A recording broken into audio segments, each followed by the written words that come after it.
Sunrise news पे आपका स्वागत है और सनराइज न्यूज़ पर आज हमारे साथ सुमित शर्मा जी वरिष्ठ पत्रकार हमारे साथ जुड़ रहे हैं। बड़ी बारीक नज़र तमाम राजनीतिक गतिविधियों पर रहती है उनकी और उनसे जानेंगे कि देश के राजनीतिक हालात क्या कह रहे हैं। दरअसल आज दो खास मुद्दे हैं, दो खास पहलू निकल कर सामने आए हैं। आज बंगाल की राजनीति और उत्तर प्रदेश की राजनीति।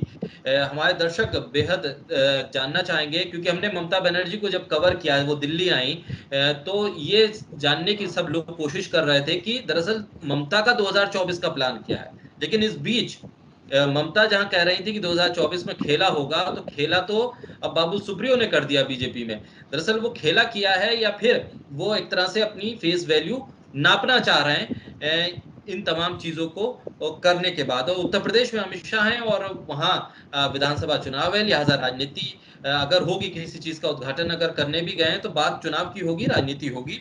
ये कुछ पहलू रहेंगे, मुद्दे रहेंगे हमारे। आज सुमित जी के साथ हम चर्चा करेंगे। सुमित जी, स्वागत है सनराइज न्यूज़ पे आपका। बहुत बहुत सबसे शुक्रिया आपका। बहुत शुक्रिया आपका भी जो आपने वक्त दिया हमें। और बात अगर हम शुरुआत करें बाबुल सुप्रियो से जरा हम करना चाहेंगे, क्योंकि उसके बाद उत्तर प्रदेश की तरफ बढ़ेंगे। क्योंकि कहा यह गया था कि बंगाल अगर बीजेपी जीत लेती है तो 2024 की राह एक तरह से क्लियर हो जाएगी, बहुत साफ हो जाएगा मैंडेट कि बीजेपी या मोदी के अलावा 2024 में और कोई नहीं है। लेकिन हुआ कुछ उलट। तमाम कोशिशों के बावजूद ममता ने वो अपना किला बचा के रखा और उसकी ताकत को बढ़ाया। दिल्ली पहुंची ममता और तमाम विपक्षी पार्टियों से उन्होंने मुलाकात की। फिर ममता ये कह के गई कि अब 2024 में खेला होगा। लेकिन ये तो सब चल रहा था। इस बीच बाबुल सुप्रियो का जो फेसबुक पोस्ट आया, दरअसल उसे किस तरह से आप लेंगे? कहा यह जा रहा है तमाम राजनीतिक हलकों के अलावा भी कि बाबुल सुप्रियो ने अपनी फेस वैल्यू एक तरह से कैलकुलेट करने की कोशिश की है कि दरअसल पार्टी को मेरी कितनी जरूरत है, कितने लोग मुझे मनाने के लिए पहुंचते हैं। खबर ये कि जेपी नड्डा ने उनसे कहा है कि भाई एक बार दोबारा से सोचिए। क्या ये फेस वैल्यू कैलकुलेट करने की कोशिश है या फिर बाबुल सुप्रियो के दिल में मंत्रिमंडल से हटाए जाने की टीस इतनी गहरी है कि वो कुछ ऐसा करना चाह रहे हैं कि पार्टी को ये लगे कि उनकी अहमियत है बंगाल में। वो मोदी के सामने खड़े तो नहीं हो सकते, कम से कम राजनीति से एक तरह से घर वापसी करने की कोशिश तो कर सकते हैं। देखिए, समझना होगा थोड़ा, तथ्यों पे हम सबसे पहले चलते हैं। मुझे याद है उन दिनों में एनडीटीवी में था, 2014 की बात है, जब मोनी दीपा बैनर्जी हमारी वरिष्ठ पत्रकार हैं एनडीटीवी में, उनके साथ इंटरव्यू में कहो ना प्यार है का गाना गुनगुनाते हुए बाबुल सुप्रियो 2014 में मार्च के महीने में भारतीय राजनीति में आए थे। और उस वक्त के जो तेवर थे वो, क्योंकि 14 का दौर बीजेपी के लिए उगता सूरज ही था और बड़े जोश के साथ साहब आए। और आज कल मैं जब एएनआई पे रात को मैंने उनका बयान सुना, बड़े रिक्वेस्टिंग मोड में थे कि आप समझिए जो मुझे लिखना था मैंने फेसबुक पे लिख दिया। तो आपका जो सवाल है कि क्या वो अपनी फेस वैल्यू समझना चाह रहे हैं भारतीय जनता पार्टी में, तो देखिए उसके लिए आपको थोड़ा सा पीछे चल के बंगाल के विधानसभा चुनाव देखिए, जहां पर वो 50,000 वोटों से हारी। ठीक है, और वो दूसरी बार सांसद वहां से बने आसनसोल से। बहुत बड़ी बात ये हो जाती है कि आप केंद्र में मंत्री हैं और उसके बाद आप जो है वो राज्य के विधानसभा का चुनाव हार गए। तो इसको लेकर भी जो पार्टी है वो बहुत खुश नहीं थी, क्योंकि आप केंद्रीय मंत्री हैं, उसके बावजूद आप 50,000 वोटों से हारे हैं। और साथ में आप जानते हैं कि बाबुल सुप्रियो एक जाना माना नाम है म्यूजिक इंडस्ट्री में भी, और उसके बावजूद अगर आपकी हार मिलती है तो ये एक बड़ा सवाल उनकी अपनी फेस वैल्यू पर जरूर उठता है। इसी के साथ हमें ये भी समझना होगा कि लगातार पिछले दिनों से, हालांकि जब बंगाल चुनाव भारतीय जनता पार्टी हारी है, उसके बाद से ये खबरें आनी शुरू हो गई थी कि बाबुल सुप्रियो की बीजेपी यूनिट के कुछ नेताओं के साथ जो है वो बन नहीं रही है। लगातार वो दबाव फेस कर रहे थे। कल आप फेसबुक पे पोस्ट पढ़े तो उसमें भी साफ तौर पे उन्होंने मेंशन की है ये वाली बात। और अब राजनीति है, और राजनीति में कयास की अगर बात की जाए तो भाई अब ये कहा जा सकता है, अभी हालांकि बड़ा बड़ा बड़ा जो पेच है अभी वो यहाँ पर फंसेगा कि क्या भारतीय जनता पार्टी उपचुनाव करवाएगी सांसद का, जो अगर वो इस्तीफा वहां से दे देते हैं तो क्या वहां पर उपचुनाव होगा और उसके बाद कौन खड़ा होगा, ये तमाम अभी सवाल जो है वो जस के तस बने हुए हैं। लेकिन मुझे याद आ रहा है उनका वो चेहरा कहो ना प्यार है का गाना गुनगुनाते हुए जिस तरीके से वो राजनीति में आए थे। और मैंने ठीक कल उनका एक जो एएनआई पे बाइट सुना, जब वो अलविदा कह रहे हैं राजनीति को और वो बोल रहे हैं कि अच्छा काम करने के लिए, जनता की सेवा करने के लिए राजनीति में आना जरूरी नहीं है। तो ये देखते हैं कि वक्त के साथ साथ तस्वीर कैसे क्लियर होती है। अच्छा, जो ये उन्होंने फेसबुक पोस्ट किया उसमें दिलचस्प ये रहा कि उसे उन्होंने एडिट करके फिर अपडेट भी किया, कुछ लाइनें उन्होंने वहां से हटा दी। पहले जिक्र ये था कि नहीं साहब अब कहीं मूव नहीं करना है, टीएमसी का भी जिक्र था और पार्टियों का भी जिक्र उन्होंने करते हुए कुछ लाइनें थी उसको फिर एडिट किया। संकेत क्या ये देने की कोशिश थी कि साहब अगर आप नहीं तो कोई और सही, मैं राजनीति में एक कहा जाता है, लोग हर कोई राजनेता ये कहता है कि समाज सेवा के लिए आए हैं, लेकिन फोकस कुछ और होता है और इशारा कहीं और होता है। तो क्या एक इशारा दिया है बीजेपी को कि बंगाल में जिस तरह से हम देख रहे हैं कि बीजेपी जो टीएमसी के नेता बीजेपी में गए वापस फिर टीएमसी आ रहे हैं, क्या वो एक लामबंदी हो रही है 2024 के लिहाज से? बंगाल एक बहुत बड़ा की फैक्टर बन के उभरेगा? क्या बाबुल सुप्रियो तय करके बैठे हैं कि अगर बीजेपी से कोई मनाने नहीं आया तो टीएमसी की राह भी उनके लिए बहुत अच्छी रहेगी? देखिए, ये अभी कयास ही है, जैसे आपने भी कहा कि मतलब हम इनको कयासों के तौर पर ही देख सकते हैं, लेकिन एक बात जो समझने वाली ये है कि उगते हुए सूरज को ही प्रणाम करने के लिए बाबुल सुप्रियो साहब भारतीय जनता पार्टी में आए थे। बंगाल में उन्होंने अपनी पार्टी की हकीकत जो है वो इन विधानसभा चुनाव के नतीजों के बाद समझ ली। वो अभी संसद सत्र के दौरान जेपी नड्डा साहब से भी मिले, जो बीजेपी के राष्ट्रीय अध्यक्ष हैं, गृह मंत्री साहब से भी मिले, और उसके बाद अगर वो इस्तीफे का जो ये पूरा घटनाक्रम हुआ है वो कर रहे हैं, तो कोई बड़ी बात तो पीछे रही होगी।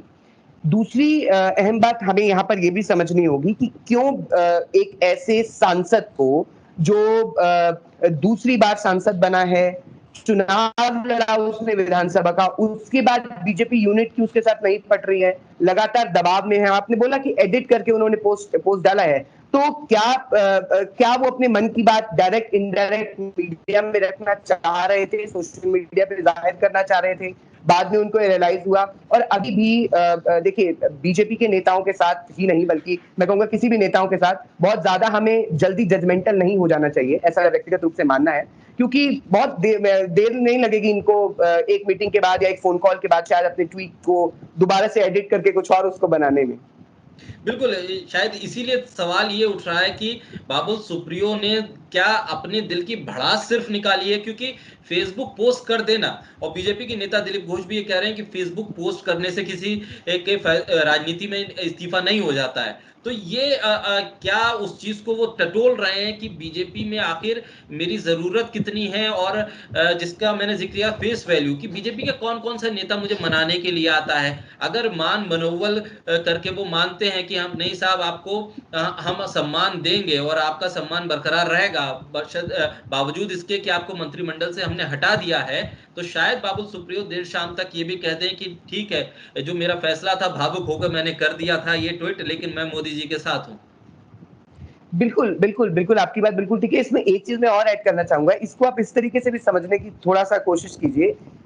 आपको स्टेट फॉर एनवायरनमेंट, फॉरेस्ट और क्लाइमेट मिनिस्टर आप थे केंद्र में, क्योंकि आप बंगाल में भारतीय जनता पार्टी हारी और आप 50,000 वोटों से हारे, ये तथ्य कहीं न कहीं बाबुल सुप्रियो को भी चुभ रहा होगा, इसमें कोई दो राय नहीं है, ठीक है? उसके बावजूद अगर वो इस समीकरण को समझने में लगे हैं कि कौन-सा नेता उन्हें मनाने के लिए आएगा, तो एक राजनीतिक स्टंट या फिर वो जो टीएमसी ने कहा है ना कि एक ये ड्रामा है इस्तीफा देना, तो वाक़ई में फिर ये ड्रामा ही करार होगा। और बाकी अगर मैं आंकड़ों की बात करूँ, अगर मैं नंबर्स की बात करूँ या उनकी पार्टी में पहचान की बात करूँ, तो मुझे बहुत प्रभाव उनका विधानसभा चुनाव में भी, विधानसभा चुनाव के कैंपेनिंग के दौरान भी वो बहुत मुखर होकर मुझे प्रचार करते भारतीय जनता पार्टी के लिए नहीं दिखे, या पार्टी ने उन्हें चांस नहीं दिया। छवि कहीं ना कहीं तब से ही समझ आ रही थी, और अब ये राजनीतिक स्टंट है या बाद में मान जाते हैं, ये समझने वाली बात होगी। लेकिन हाँ, यहाँ पर जो मैंने आपको पॉइंट्स गिनवाए कि मॉनसून सत्र के दौरान वो गृह मंत्री से मिले, वो जेपी नड्डा साहब से मिले, इन बातों को नजरअंदाज नहीं करना होगा। साथ ही तीसरी बात कि बीजेपी की यूनिट का दबाव, उनके तरफ से बयान भी कुछ इस तरीके से आ रहे थे, वो बातें, और साथ ही इतने मतों से हारना एक सांसद का, एक केंद्रीय मंत्री का, ये अपने आप में बड़े सवाल है। तो अपनी तस्वीर, हाँ, उनको कहीं ना कहीं राजनीतिक समीकरण के हिसाब से साफ ना लग रही हो, लेकिन आपको और मुझे जरूर साफ होनी चाहिए। जिसका जिक्र आप कर रहे हैं कि मानसून सत्र के दौरान वो गृह मंत्री से भी मिल लिए और जेपी नड्डा से भी मिले, लेकिन उसके बाद भी उन्हें ये अपना पोस्ट करना पड़ा। क्या इसकी वजह ये है कि बंगाल में आने वाले वक्त में अभी बीजेपी को कोई चुनाव नजर नहीं आ रहा है और ना वहां ऐसी स्थिति है विधायकों की संख्या बल के आधार पर कि कोई संभावना बन जाए कि बीजेपी वापसी कर ले। तो शायद बीजेपी भी उतना इंटरेस्ट नहीं ले रही है बंगाल को लेकर कि आपको मनाएगी और आपको कहेगी कि नहीं साहब बने रहिए हमारे साथ, आप चले जाएंगे तो सब कुछ चला जाएगा। ऐसी स्थिति बीजेपी को भी नजर नहीं आ रही। शायद बीजेपी फोकस कर रही है उन राज्यों पर जहां अभी आने वाले 1-1.5 साल के अंदर विधानसभा चुनाव होने। देखिए, मैं बीजेपी को लेकर ये वाली बात नहीं कह सकता, क्योंकि अच्छा। बीजेपी की जो आप जो स्ट्रैटेजी है, जो प्लानिंग ऑफ इलेक्शन ये लोग करते हैं, वो उससे आप भी वाकिफ हैं।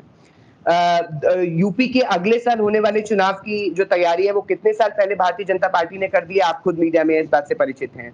तो क्योंकि 2024 सामने है और बंगाल एक अच्छा की फैक्टर उभर सकता है बीजेपी के लिए, क्योंकि अगर आप देखें तो पिछले साल में जितने सीटें बीजेपी ने अपने विधानसभा चुनावों में जीती थी और जो इस बार बीजेपी की ग्रोथ रेट रही है, वो भी कहीं ना कहीं आपको पॉइंट देखना होगा। तो बाबुल सुप्रियो के अगर मैं फैक्टर की बात करूं, सिर्फ उसको लेकर हम इस बात का निर्णय बनाना चाहें कि क्या बीजेपी बंगाल पे ध्यान नहीं देना चाह रही है, तो मुझे लगता है कि अभी शायद थोड़ा सा साइडलाइन जरूर बंगाल हो सकता है, क्योंकि फोकस में अभी उत्तर प्रदेश है, जो देश का सबसे बड़ा प्रदेश है और जहां पर इतने बढ़िया मुख्यमंत्री, जैसे कि अमित शाह ने भी कहा अभी कि अव्वल दर्जे और सफल मुख्यमंत्री हैं भारतीय जनता पार्टी की योगी जी। तो ध्यान पार्टी का शायद अभी उत्तर प्रदेश पर ही मुख्य तौर पर है। तो हम भी थोड़ी बातचीत का फोकस कर लेते हैं उत्तर प्रदेश की तरफ बंगाल से निकल के, क्योंकि अमित शाह वहां पहुंचे और आपने उस बयान का भी जिक्र किया। क्या पार्टी इस बात को मान चुकी है कि योगी ही वो फेस है जो तमाम तर जो नाकामियां विपक्ष गिना रहा है, तमाम तर जो लूपोल्स रहे, हमने कोविड में भी जो तमाम चीजें देखी या कानून व्यवस्था का अगर हम हवाला देखें, उन तमाम चीजों के बावजूद योगी एक बात ऐसा चेहरा है जो संगठन के लिहाज से एक्सेप्टेबल है बीजेपी के भीतर, और चाहे वो केंद्र से कितना भी दबाव रहे, किसी को भी पैराशूट के जरिए एमएलसी बना के भेज दिया जाए, लेकिन योगी के बिना उत्तर प्रदेश में बीजेपी नहीं जा सकती। क्या इस बात को अब केंद्रीय नेतृत्व मान चुका है?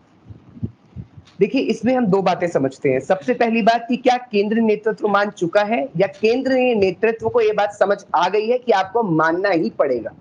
ठीक है, क्योंकि जिस तरीके से आपने जिक्र किया पैराशूट लैंडिंग का, तो सफल होती नजर नहीं आई वो प्रदेश में। ठीक है, उसके बावजूद भी लगातार योगी आदित्यनाथ का जो दबाव है उत्तर प्रदेश में, वो वर्चस्व जो वो लगातार बना है। प्रधानमंत्री हाल ही में गए, और मैं आपको अभी कल की खबर बताऊं तो कल हमने ही अपने प्लेटफॉर्म पे एक खबर ब्रेक की है इंडिया टुडे में भी, कि कल ही प्रयागराज के घाट पर 50 लाशें जो है वो मिली हैं दोबारा से, और उनका जो अंतिम संस्कार किया जा रहा है। इन तमाम घटनाक्रमों के बीच प्रधानमंत्री वाराणसी में जाते हैं और किस तरीके से मुख्यमंत्री की पीठ थपथपा रहे थे, इससे आप भी परिचित हैं, आपने भी सुना। आज गृह मंत्री पहुंचे हैं, वो लगातार पीठ थपथपा रहे हैं।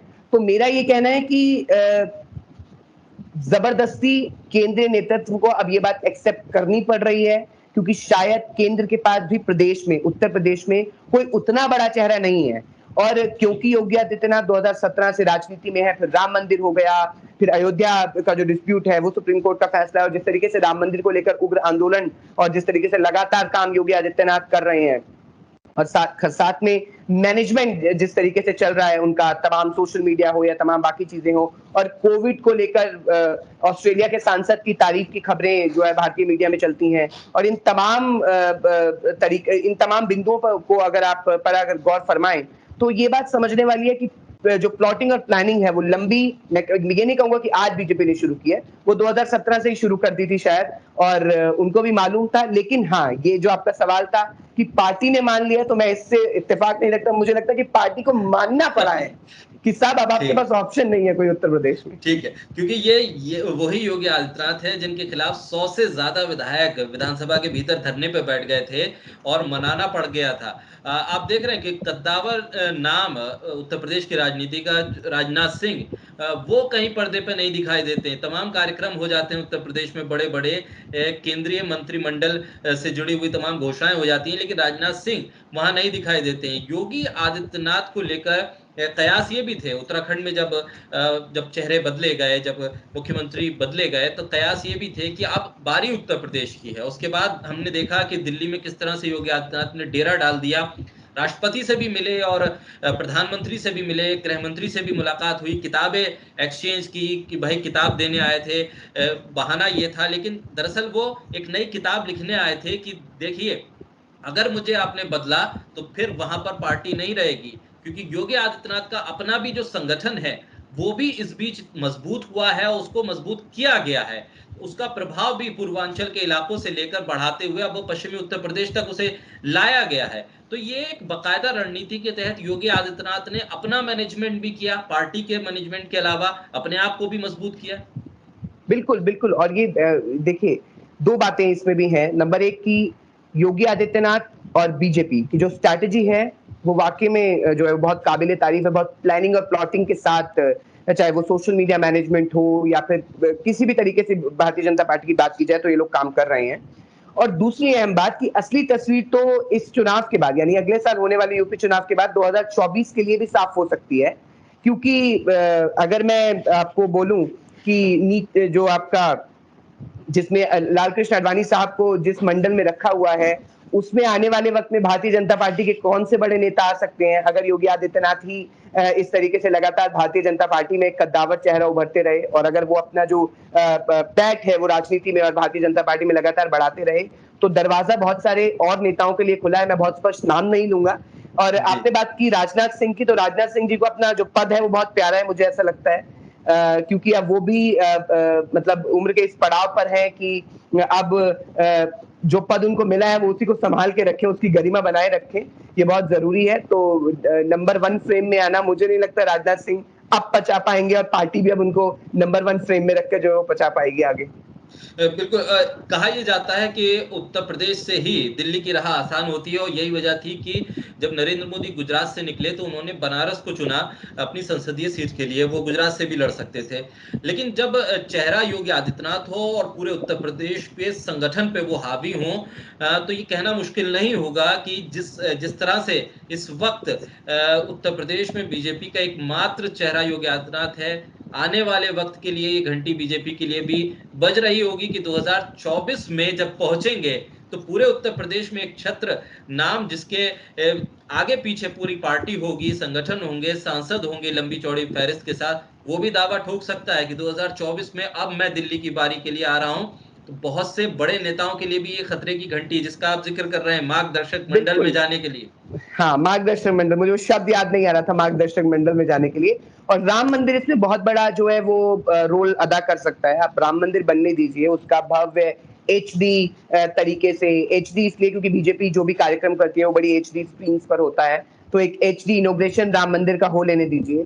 और उसके बाद जो तस्वीर आप एकाएक भारतीय राजनीति की खासतौर से उत्तर प्रदेश में बदलती हुई देखेंगे, क्योंकि कहीं ना कहीं जो बीजेपी का वोटर है उसकी मानसिकता क्या है, ये आप भी बहुत बेहतर तरीके से समझते हैं, और लगातार वो चुनावों में दिखती आई है। अखिलेश यादव, कांग्रेस, और अगर विपक्षी दलों की और बात करें तो मुझे ऐसा लगता नहीं है कि कोई चमत्कार शायद रातों रात हो जाए इनके पास, या इनके पास कोई ऐसा चेहरा आ जाए। पैराशूट लैंडिंग की भी इनके पास कोई गुंजाइश नहीं है, ठीक है, उत्तर प्रदेश चुनाव को लेकर के तब कुछ तस्वीर बदले। लेकिन हाँ, ये बात सही है कि बीजेपी के बड़े नेताओं के लिए खतरे की घंटी साबित हो सकती है योगी आदित्यनाथ की भारतीय जनता पार्टी में अपनी मजबूत पकड़। बिल्कुल। अखिलेश यादव का और विपक्ष का आपने जिक्र किया, उस सवाल को मैं आखिर में लूंगा, उस पर मैं आने ही वाला था। लेकिन जिस तरह से हम देख रहे हैं योगी आदित्यनाथ की एक्सेप्टेंस उन्होंने अपनी बढ़ाई है। हम देखें कर्नाटक का चुनाव हो तो योगी आदित्यनाथ जाते हैं प्रचारक के तौर पर, वहां पर उनकी एक्सेप्टेंस होती है, लोग उनकी डिमांड करते हैं कि भाई इनकी रैलियां की जाए। बिहार हुआ, वहां पे भी उनकी रैलियां हुई, पश्चिम बंगाल हुआ, वहां पे भी उनकी रैलियां हुई। तो प्रधानमंत्री मोदी या गृह मंत्री अमित शाह के बाद जिसकी सबसे ज्यादा डिमांड बीजेपी के कैडर में रही वो योगी आदित्यनाथ रहे। लिहाजा ये कहना मुश्किल नहीं होगा, जिसका हम बार बार जिक्र कर रहे हैं कि 2024 में क्या वो चेहरा बन सकते हैं यूपी की सियासत से निकल के। तो राष्ट्रीय परिदृश्य में अगर हम देखें तो वो नंबर 3 के नेता, अगर गलत ना हो तो वो नंबर 3 की पोजीशन पे तो पहुंच ही चुके हैं। बिल्कुल, बिल्कुल, इसमें कोई दो राय नहीं है। और देखिए, जैसे आपने जिक्र किया, योगी आदित्यनाथ कर्नाटक में गए, योगी आदित्यनाथ दिल्ली में भी आए थे, और हम राजधानी दिल्ली में रहते हैं, वो दिल्ली में भी करने आए थे अपनी रैली, लेकिन बहुत फर्क नहीं पड़ा। हर तरीके से उन्होंने अपने जो भाषण है वो देने की कोशिश की, अपने तल्ख तेवरों में उन्होंने भाषण दिए, लेकिन राजधानी दिल्ली में उसका बहुत ज्यादा प्रभावी फर्क नहीं पड़ा। अगर आप बंगाल की बात करें तो वहां फर्क नहीं पड़ा, लेकिन अगर आप उत्तर प्रदेश की बात करें तो वहां पर फिलहाल जिस तरीके के राजनीतिक समीकरण बनकर उभर रहे हैं, इसमें कोई दो राय नहीं है ये कहना कि योगी आदित्यनाथ की जो पकड़ है वो मजबूत हुई है। और एक बड़ा सवाल ये भी है कि राजनीतिक परिदृश्य में योगी आदित्यनाथ को नंबर 3 का नेता कहना क्या पार्टी इसको पचा पाएगी इतनी जल्दी कि नंबर 3 योगी आदित्यनाथ हो जाएंगे? ये भी एक बहुत बड़ा सवाल है, क्योंकि अभी तो नंबर 1 नंबर 2 के बीच भी टसल आपको देखने को मिलेगा आने वाले वक्त में। ये भी बहुत बड़ा सवाल होगा। 24 के बाद का जो टसल है नंबर 1 और नंबर 2 का, ये भी समझ लीजिए, ये योगी आदित्यनाथ से पहले इस समीकरण को समझना बड़ा जरूरी होगा कि इस टसल को पार्टी कैसे डील करेगी। क्या मार्गदर्शक मंडल का दरवाजा तभी खुल जाएगा और उसके बाद एक और उसके बाद दूसरे की भी एंट्री होगी? ये जो है वक्त के रहते ही आने वाले वक्त में जो है तस्वीर क्लियर होगी थोड़ी बहुत। बिल्कुल, लेकिन इस सब के बीच जिसका आप जिक्र कर रहे थे, अखिलेश यादव और कांग्रेस और बहुजन समाज पार्टी, अगर हम उत्तर प्रदेश में देखें तो बहुजन समाज पार्टी के कुछ विधायक या तो पार्टी छोड़ चुके या उन्हें निकाल दिया गया, कुछ समाजवादी पार्टी में चले गए। एक तरह से उसको उसके कैडर को लेकर भी उसका कैडर भी इतना आश्वस्त अभी नजर नहीं आ रहा है कि पार्टी क्या कुछ कर पाएगी। अखिलेश यादव ट्विटर से निकलकर सड़क पर आते हुए नहीं दिख रहे हैं। कांग्रेस सड़क पर जरूर दिख रही है, लेकिन वो एक तरह से विश्वास नहीं हो पा रहा है लोगों को कि कांग्रेस अगर सड़क पर निकल रही है तो ये सत्ता तक पहुंच पाएगी या कुछ विधायक जीत पाएगी। लेकिन हाँ, पश्चिम उत्तर प्रदेश में अगर हम देखें तो आरएलडी उसने अपने काम को तेज किया है। जिस तरह से जयंत चौधरी ने लगातार पंचायतें की और अपने पुराने नेताओं को वापस लाने की कोशिश की, उनको देखकर जरूर ये लग रहा है कि हाँ, उत्तर प्रदेश में अगर कोई पार्टी काम कर रही है तो आरएलडी अपने संगठन से लेकर अपने कैडर तक को मजबूत करने में लगी है। लेकिन अखिलेश यादव दरअसल मिसिंग है।